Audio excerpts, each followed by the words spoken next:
Microphone check 1 2. What is this? Microphone check 1 2. What is this?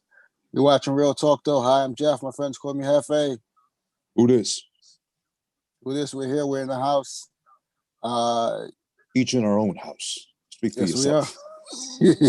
Yeah, we I are. don't spend time in your house, bro. You haven't invited me formally. This is true. Your vegan household. We're here via Zoom, as we've done before, and we're reviewing For Life. For Life is back. The first episode started this past Wednesday, Sure. and it's a takeoff from what happened at the end of last season, and it kind of answered our questions. Oh. For those of you that haven't seen For Life and are unfamiliar with it, it's executive produced by 50 Cent. It stars Nicholas Pinnock, Joy Bryant, and it's about a man who has been wrongfully convicted to life in prison for drugs. And he ends up becoming a prison rep and defending other inmates while in jail. He gets his law license, he passes the bar, and he also becomes a lawyer as well. He not only defends people in jail, but he defends himself. Yeah. All right. And most importantly, it's based on a true story. It's the story of Isaac Wright Jr. All right. Now, season 2. Who this? First episode. Thoughts? Immediate thoughts. Well, it's called Never Stop Fighting. And throughout the first season, you learn firsthand through Aaron, of course, to not stop fighting in his case, literally for his case, to keep going for the sake of his wife. His daughter's pregnant with his grandson, which we got a glimpse of, I think, the last episode of last season, or was that this episode? His granddaughter, we got a glimpse of it at the end of last season. Was it daughter? Was it granddaughter or grandson? I believe it's a granddaughter. Because I could have sworn they mentioned the grandson. Yes, it is a grandson. Yes. Okay, grandson. I just wanted to be sure. We didn't want to gender shame here, or assume.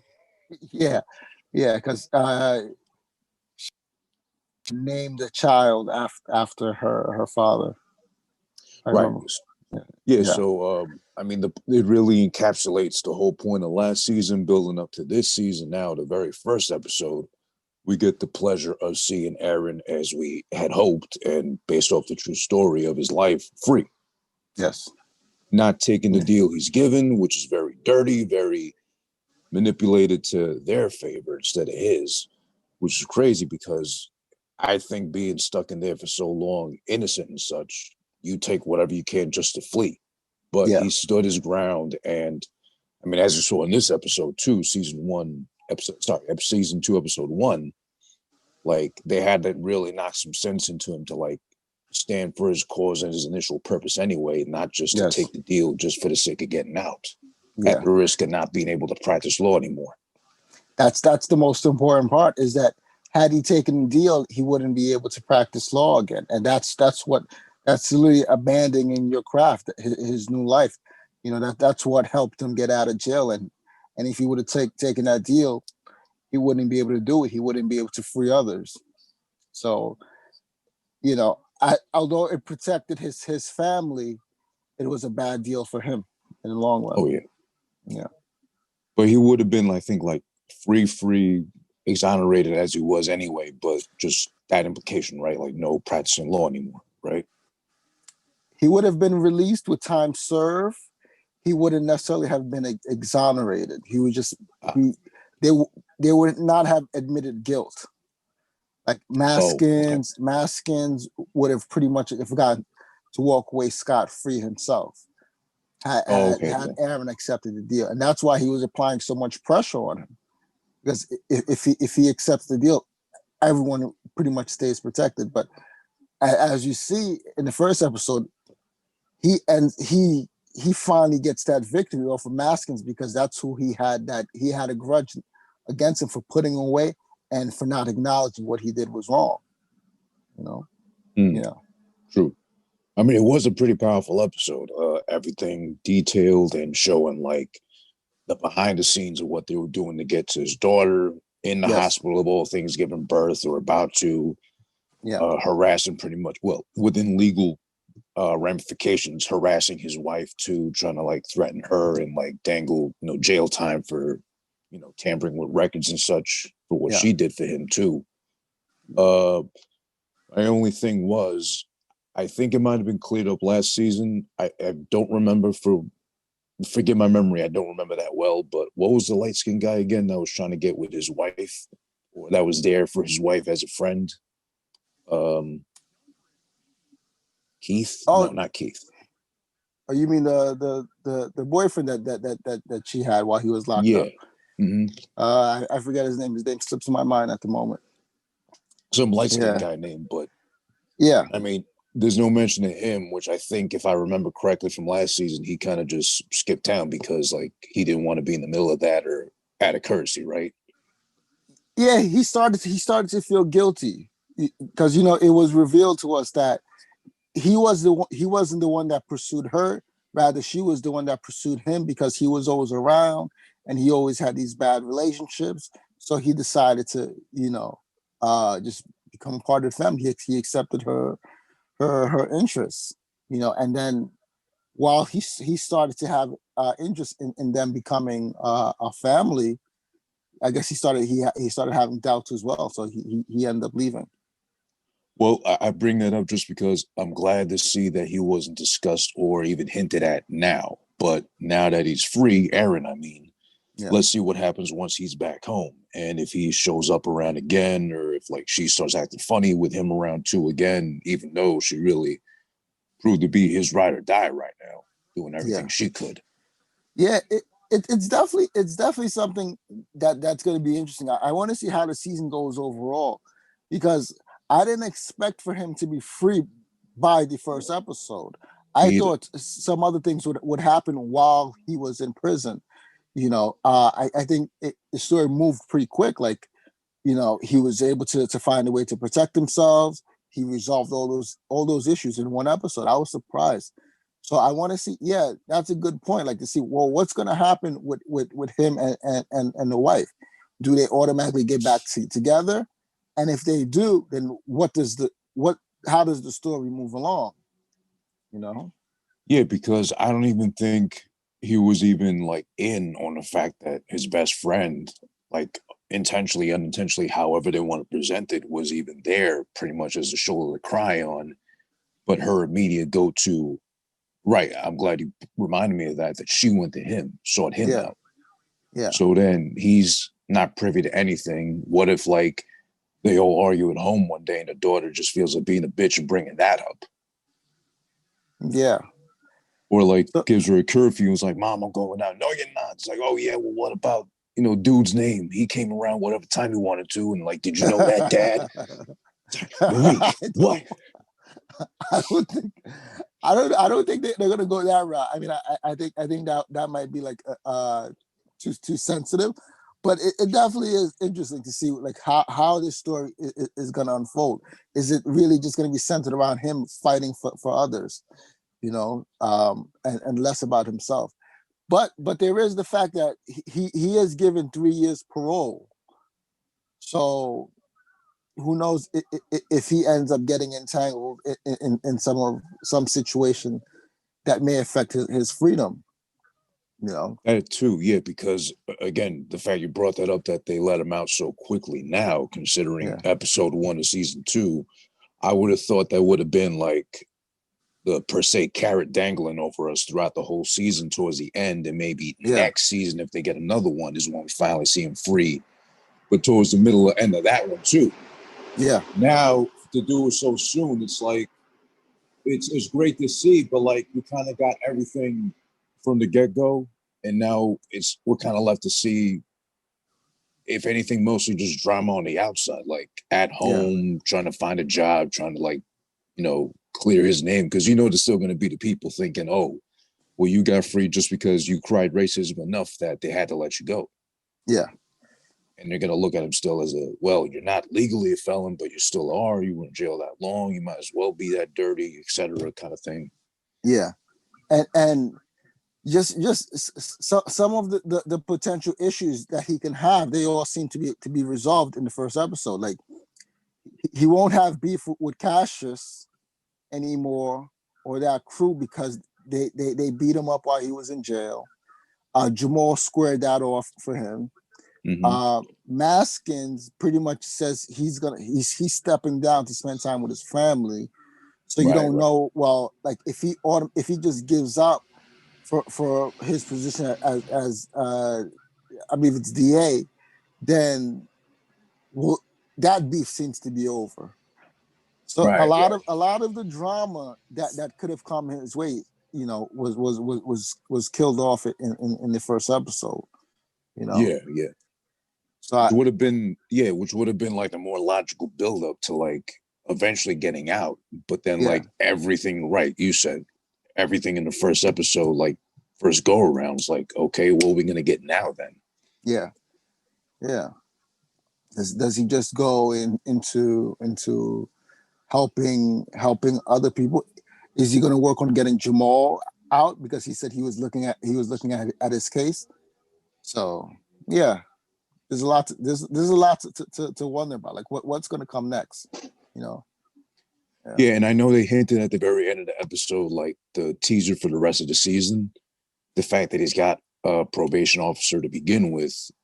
I mean, they always seem to be tough to deal with, period. So they always look at you like, guilty party trying to reform yourself now after getting into trouble. So like he probably knows the story of Aaron, like I'm sure other people do, but then like we got to see how lenient, if at all, he is towards him as well. Yeah. If he warms up to him at all, if he just tries to play him like, like the judge did, like the black judge did in one of those episodes. Yeah. Yeah, because that's always the story. Like the probation officer is known for being like a hard nosed person, pretty much a dickhead to people that they have to deal with. So we'll see how that plays out for him, and the warden as well. Like I thought the warden she would be done, but she was back for the first episode. And she looks like that she's sticking around for the season. So I wonder what her story is going to be like. I wonder if they're gonna cross paths or like maybe end up working together, because then they still got again, I'm bad with names, so he's still got the white guy, the hippie-ish kind of guy working with him. So maybe he brings her in to make a team or something like that. Who knows? Yeah. I thought about that because it seemed like that would be a pretty good move, because they're pretty much about reform. Like she reformed the prison when she was warden. He's working. The lawyer's working to undo some of the things that he did while he was working. No. He was a senator at one point. Something like that, yeah. But for the most part, it looks like he's trying to undo some of the things that he did, throughout his career. And Aaron was just undoing what was done to him. So it seems like it seemed like they would form like a perfect team during the season to do something. Yeah, and then I mean, there's the fact that the daughter too, to see how she feels about everything as well. I mean, obviously she loves her dad and she believed him as innocent throughout the whole time. Yeah. But then I don't know how far they're going to speed up the grandson's age growth and such. But then we got to see I'd like to see how he deals with like his grandfather being who he is and like his, I guess, notoriety tagged to him. If it comes back to play him or bite him in the ass or anything. Yeah. But that's unless they do something like Fresh Prince, where like one season baby Nikki was like a baby, then next season he was like 6 years old, something like that, and no one else aged. Yeah. It's very interesting. Like I ended up the first episode wasn't what I expected, and it left so many questions for me because now I just want to see like how is the show's going to progress. Also, like although it's the number one show from what 50 Cent posted, it still seems like it's not getting that amount of press, and not a lot of people are talking about it. So that in itself gets me wondering, like, are they just pushing it along for just 2 seasons, or did they do it because there wasn't anything they had for that time slot? Like, all those other things, are in the back of my mind to see, like, well, what's the overall interest for this show? Because it is like an important topic, especially in the times that we're in. So I just want to see, like, well, how is he gonna expand on this character and story? Like, how are they gonna move it forward? Yeah, which they do have a whole season to do, and I would think maybe in the grander scheme of things, maybe what they're trying to do is trying to shine the light on, well, we already showed, and there's been show after show, movie after movie that shows life inside the prison, inside jail, modern and old. Maybe this season's MO is going to be to show, well, you also got to see how it is for them once they're outside now, even if they got exonerated, even if they walked free like Aaron did, or if they're doing probation, parole, whatever. How tough it's going to be for them. And even now, too, considering, Black Lives Matter and everything, too, he's still an exonerated Black man from prison. He was well known for his case. He pretty much freed himself with some help from friends, but pretty much he did it on his own. There's still going to be people that think, regardless, he was Black and in prison, so he had to be there for some reason. Had he been white, it's like, oh, well, there's a whole world of possibility that, oh, he didn't do it, he was like framed or whatever, or just sloppy police work and whatnot. Yeah. So then maybe that's the point of this season, like reflect on the life of, now that they're out, they're not completely out per se, mentally, whatever, emotionally and all that. They still got to go with being stigmatized, being stereotyped and all that too, and try to put all that behind. Exactly. Yeah. Did you get the hint of that at all, or like? I got the hint of that when I saw the warden was there at the end. The warden was the first person that greeted him before his family showed up, and she's pretty much out of a job, but she knows what happens on the inside. Meaning, not if she knows what happens on the inside, how people pretty much ripped apart the effort that she made. I'm sure she would have an idea of what it's like for them once they're going to get on the outside, because oftentimes it's designed for them to fail. Right. Like once they're released, there's the idea that they're going to come back. There is that interest in bringing them back into the system. So yeah, that's in there. That's something to consider. It'd be good to hint at, because again, we got enough prison movies as is. Like, I'm soon as the pandemic is over, whenever it's over, we'll get a whole new slew and batch of that. Yeah. But then, there's nothing ever really showing, well, now I'm on the outside, what my life is like, how I rebuild myself, kind of build my reputation and my rep and such. That'd be an interesting angle to play off of. But it makes me scared to wonder that, again, are they really going to heighten the drama at home now? How and to what scale? And how long can they really play that out? Because he's out now. So is there really another season in it after that? Or are we going to get like a cheesy drama after that too? Yeah. That's true. Got to see what happens with him and Joy Bryant's character. Do they make themselves a family again? Yeah. There's really a lot to confront on that, because she did move on. Her father did not like him. If you remember the episode of the father, and that itself kind of led to her just moving away. Now, as they get back together, it's like, well, there may be some unfinished business. Does the old boyfriend come back? All those relationships. So there's a lot to see for him with his life outside of the system. Yeah, there's a lot to see what happens on the family front, some of those old friends, Angelo and I think Angelo fled town, but some of his old associates, Yeah. yeah. So there's a lot there. We'll see. Yeah. And then there's the bigger thing too, like the fact that there's little to no new shows being produced now because of restrictions and pandemic going on too. Can we logistically get a season 3 anytime soon, if anything, too? Mm. So Yeah, maybe they because might just try to cap it off there. yeah, yeah, that would be that is always a possibility, So I mean, I'm a fan of the show. Like I want to see it do well. So I think a big part of it involves people tuning in, not only just to the reviews, but watching the episode themselves, understanding Yeah. the story. Because I think it could inspire a lot of people,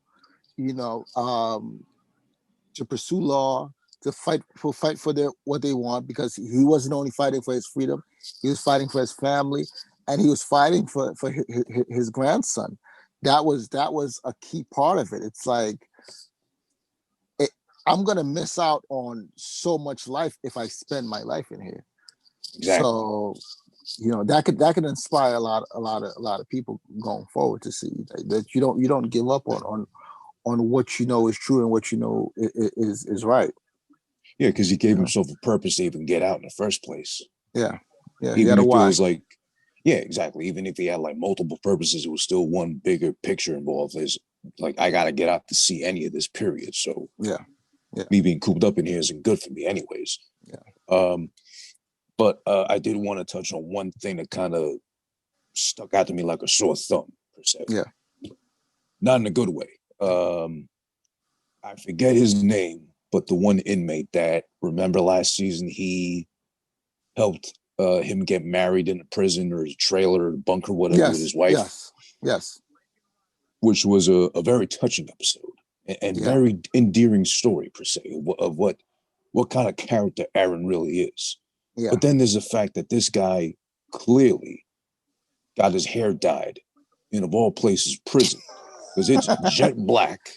yeah, It's not beautifully black like your beard is right there.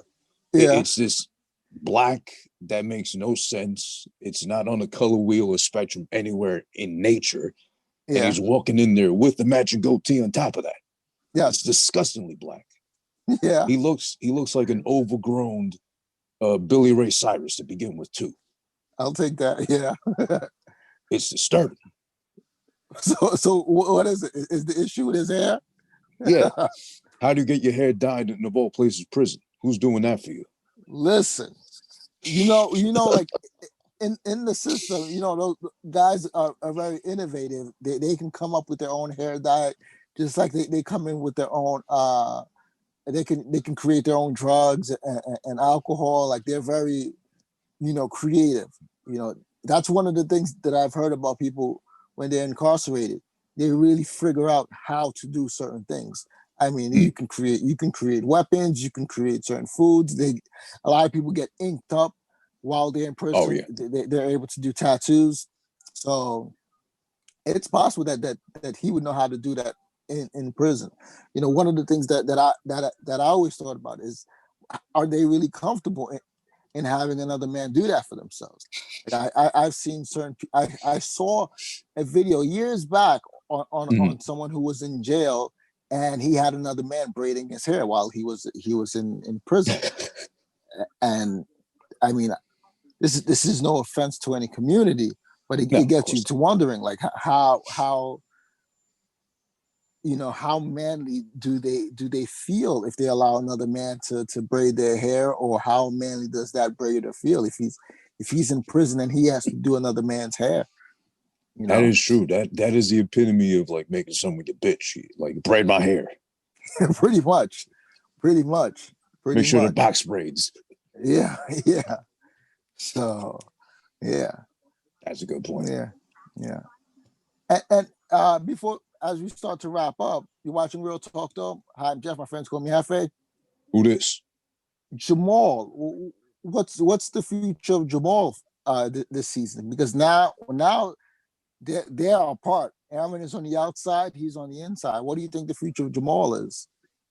I think that might be another interesting part of this season too, like what he does on behalf of, well, for Jamal, if anything, trying to get him free because he feels indebted to him as far as like how much he's done for him on the inside without really Yeah, being able to pay him back much. He kind of kept him afloat and safe without really yeah, asking for it too. I mean, it was yeah, just through his actions that Jamal felt like, okay, I gotta take care of him because he's like one of the few good ones here, yeah. if you're a pure one. So I think it goes hand in hand. It'll definitely play out as far as like what that builds up to. I would hope he gets him free, but then Jamal might have been in there, I think, what, long enough already. He's one of those like Cassius was, where like I'm just stuck in here anyway, so why bother? And is he Yeah, going to really play along too? Is that the thing also? yeah, yeah. That's interesting to see like what's going to happen, because he wasn't one of those that like, I'm trying to get out of here. He's more like, I'm just doing my time.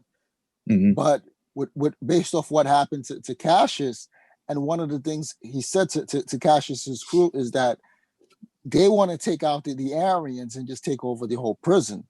That was the deal that he made before he set up that beat down for Aaron. It's like, well, is he going to be that type in prison? Like, is he going to take over and just run the prison system with Cassius's old crew? You Yeah, know, or was he just doing that just to keep himself safe? So we'll see. We'll see how his character develops. that too, which would be cool to see actually. Not to incite or favor race wars or intensity, but I Yeah, will admit that episode where they all had that big brawl in the gym or wherever that was, the rec room, that was cool to yeah, see. So it'd be cool to see like literally all of them against the Aryans or yeah, whatever's left of them. yeah, yeah. That would be because they did take out the head guy of the Brotherhood, so they definitely would have a battle on their hands. Yeah. Hmm. But then would that be perceived well, considering the state we're in right now, as far as how tense things can still be? I think for the most part, if people watch it's going to be a fight against white supremacy. You know, I Literally. think that's how it'll be perceived on the outside. Like they're fighting against prison white supremacy, but people would have to get an understanding of what life is like in prison. For the most part, it's not racism. It's everyone stays to themselves. Black people stay to themselves, Hispanic stay to themselves, white people stay to themselves. So that's just how it is in prison. That's how they click up. So if that is done, then most likely it'll just be a spin on a fight against white supremacy. Hmm. No, yeah, True. We've yeah, yet to see. yeah. This has been Real Talk, though, episode 1. I'm Jeff. My friends call me Hefe. Who this? Any final thoughts? Joy Bryant is so goddamn fine. She was especially fine when they were like getting together in the courtroom before or after whatever they did. I forget, but it was the white guy, her, and Aaron. Oh, Yeah, right before he made the video. Right before he made the video for Mikey. yeah. That itself Yeah, was a powerful scene too, that because too. it was Yeah, it was kind of like he's not only working as a lawyer, but he's making a pitch to his old friend, like, yo, do this for me. I've done so much for you. Do this for me. You know, mm. he kind of had to convince his old friend to speak out on his behalf. You know, yeah, That was moving in the fact that the friend actually did get back to him and actually played his part. So yeah, yeah, so long after the fact too. yeah. All right. This has been episode 1 of season 2 for For Life. Stick around. We'll be covering the entire season. This has been Real Talk. I'm Jeff. My friends call me Hefe. Who this? All right. See you next time. Later.